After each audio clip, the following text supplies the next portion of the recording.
अस्सलाम वालेकुम, welcome to the accounting room. आज के लेक्चर में हम सेकेंड ईयर कॉमर्स स्टेट्स का चैप्टर नंबर 4 का क्वेश्चन नंबर 4.5 सॉल्व करने जा रहे हैं, जो कि हमारे पास है if the mean of the following number is 16 find the value of के। यानी कि हमारे पास कह रहा है कि जो भी हमारे पास यहाँ पर डेटा दिया हुआ है इसका अगर हम मीन कैलकुलेट करें तो हमारे पास 16 आएगा। ठीक है, और हमने यहाँ पर क्या करना है, फाइंड द वैल्यू ऑफ के।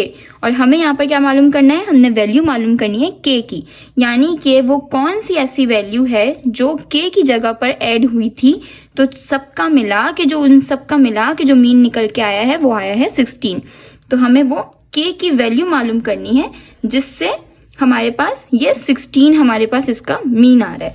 तो हम इसको कैसे मालूम करेंगे, अब ये हमारे पास क्या है, एक्स बार है। हमारे पास फॉर्मूला यहाँ पर क्या होता है, हमारे पास फॉर्मूला होता है X bar is equals to summation of X upon N. ये हमारे पास फॉर्मूला होता है अन ग्रुप के अर्थमेटिक मीन का, यानी कि मीन का फॉर्मूला होता है अन ग्रुप के। तो हमारे पास मीन हमारे पास जब तक कि हम खुद कैलकुलेट करते थे, यहाँ पर हमें खुद निकाल के दे दिया है कि जो हमारे पास डेटा दिया हुआ है उसका मीन कितना है 16। तो एक्स बार हमारे पास क्या होता है, मीन होता है। तो मीन हमें खुद दे दिया है तो हम यहाँ उसकी जगह वैल्यू पुट कर देंगे 16, और समीशन ऑफ एक्स की जगह हम यहाँ पर वैल्यू पुट करेंगे 12 प्लस 18 प्लस 21 प्लस के प्लस 13। एज इट इज हमने यहाँ पर सारे एक्स हमने यहाँ पर ले लिए, और नंबर ऑफ डेटा हमारे पास कितना दिया हुआ है, 5 दिया हुआ है। कैसे 5 दिया हुआ है, 1 2 3 4 5। अच्छा जी, अगर हम यहाँ पर देखें तो 5 हमारे पास यहाँ पर डिवाइड हो रहा था, इधर जाके ये हमारे पास 16 से क्या हो जाएगा, मल्टीप्लाई हो जाएगा। तो हम 5 को इधर ले जाएंगे तो हमारे पास हो जाएगा 16 multiply by 5 is equals to, अब हमारे पास इन सब का सम हमारे पास कितना आ रहा है, 12 का 18 का 21 का और 13 का हमारे पास सम आता है 64। और के को हम एज इट इज ऐसे लिख देंगे प्लस के। अब जब हम 16 को मल्टीप्लाई करवाएंगे 5 से तो हमारे पास इसका आंसर क्या आएगा, 80 इज इक्वल्स टू 64 प्लस के। ठीक है, अब हमने यहाँ पे क्या करना है कि 64 यहाँ पर हमारे पास प्लस था, प्लस की साइन में था।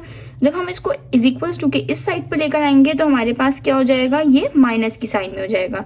तो 80 माइनस 64 इज इक्वल्स टू के। अच्छा, हम यहाँ पर 64 को इसलिए लेके गए क्योंकि हमारे पास जो हमें के की वैल्यू निकालनी है, जिस चीज़ की हमें वैल्यू निकालनी होती है वो हमारे पास प्लस में होना चाहिए। तो यहाँ पर ये ऑलरेडी हमारे पास प्लस में था, अगर हम इसको उठा के इधर लेकर जाते और 80 को हम इज इक्वल टू के इस साइड पे लेके आते तो ये उधर जाके क्या हो जाता, माइनस का हो जाता, तो जो कि हमारे लिए मुश्किल हो जाती। तो हम लोगों ने यहाँ पर प्लस के को इस साइड पे ही रखा, 64 को हम इस साइड पे ले आए, तो 80 माइनस 64 इज इक्वल्स टू के। अब हम इसको सही से लिख लेंगे, के इज इक्वल्स टू 80 माइनस 64। तो जब हम के में से के की वैल्यू जो हमारे पास आएगी वो हमारे पास आएगी 80 में से जब हम 64 को माइनस करवाएंगे तो हमारे पास क्या आएगा, 16 आएगा। ठीक है, तो ये हमारे पास यहाँ पर वैल्यू बता रहे हैं कि जो हमारे पास जो वैल्यू थी जो कि के की जगह पर थी वो क्या थी, 16 थी।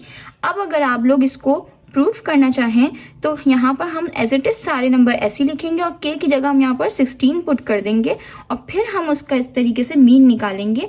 तो हमारे पास मीन इसका क्या निकल के आएगा, हमारे पास निकल के आएगा 16। ठीक है, अच्छा जी, अब मैं यहाँ पर आपको इसको वेरीफाई करके भी दिखा देती हूँ कि हमारे पास ये फॉर्मूला था मीन का। तो हमने लिखा X bar is equals to 12, हमने एज इट इज ऐसे लिखा, प्लस 18 प्लस 21, और के की वैल्यू हमारे पास क्या आ रही है, 16 आ रही है, तो हमने यहाँ पर 16 पुट कर दिया, प्लस 13 हमने एज इट इज ऐसे लिखा। अब X bar is equals to, अच्छा ये यहाँ पर ये रफ मैं आपको बस वेरीफाई करने के लिए दिखा रही हूँ करके, वरना ये करना नहीं है, बस यही हमारे पास इसका सोल्यूशन है।